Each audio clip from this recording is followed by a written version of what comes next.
Ating parokya ay napakaganda ng ating tema dahil po na ating pagtitibayin ang pamayanan patungo sa ika-40 taon ng pagkakatatag ng parokya ng Santo Niño de Taguig.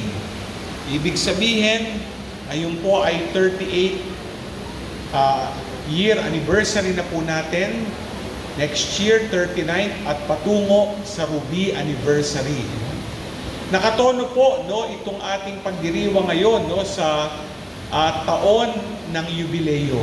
At alam natin na nung deklara na ito ng Santo Papa at binuksan noong ika-24 ng Disyembre, sinabi nga po niya na itong taong ito ay taon ng pag-asa. Kaya tayo lahat bilang pamayanan, umaasa tayo na tatanawin at ating mararating ang 40th year anniversary ng ating pagiging parokya. Palakpakan natin ang Panginoon. Magulang ni Jesus, ni Maria at ni Jose, sa pag-aakala na siya ay nawala at natagpuan nila sa templo. Magandang tignan na itong banal na mag-anak ay naglakbay patungong Jerusalem dahil panahon o pagdiriwang ng Pasko. Tignan natin at pagninilayan ang kwentong ito. Yung una ay pananalig.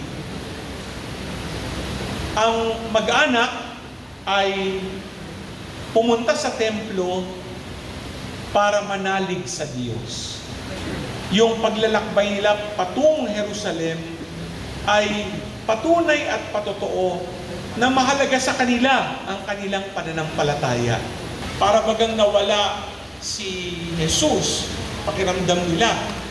Akala nung ni Maria na kay Jose, akala naman ni Jose na kay Maria. Kaya nakauwi na sila. Hindi pa nila kasama si Jesus. Kaya sila'y alalang-alala.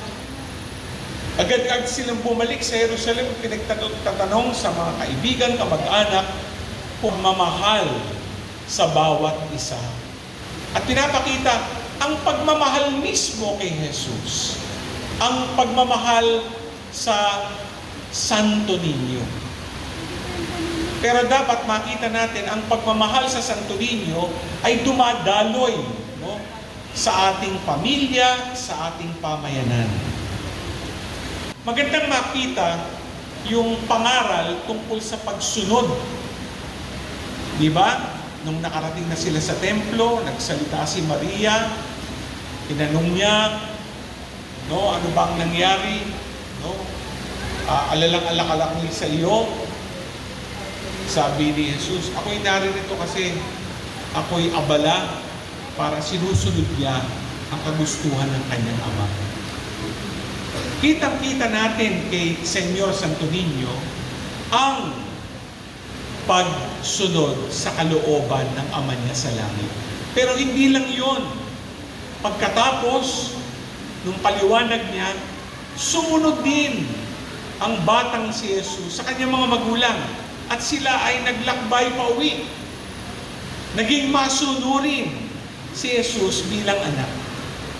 Kaya ito pong pagsunod sa Diyos ay dapat din dumadaloy sa pagsunod natin sa mga nakakatanda, ating mga magulang at yung mga gumagabay sa atin. Mga minamahal na sa ating Senyor Santo Niño. Ikalawa, magandang tignan na itong pananalig natin ay dapat na ipapakita sa pagmamahal sa bawat isa sa pamayanan. Kalimitan, pag tinitignan natin ang nagaganap sa pamayanan, may mga hidwaan, may intrigahan, nagkakasiraan. Pero kung gusto nating maging makabuluhan na nagdiriwang tayo ng pagiging parokya, dapat alisin po ito. Magkaisa tayo at magkakaisa lang tayo kung ipapakita natin ang pag-ibig sa kapwa.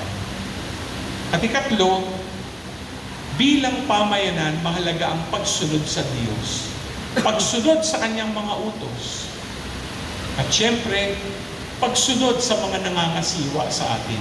Alam niyo, yung mga pari, no, magandang isipin, nung sila po'y inordinahan, sila po ay nagparokya at naging kura paroko. Yung mga parokya na dapat masunurin sa kura paroko. Kaso minsan hindi nangyayari yun, di ba? Gusto natin masunod tayo kung ano gusto natin. Pero nangangasiwa nga at pinagkatiwalaan yung obispo at kura paroko. Tayo ginagabayan ayon sa kalooban ng Diyos.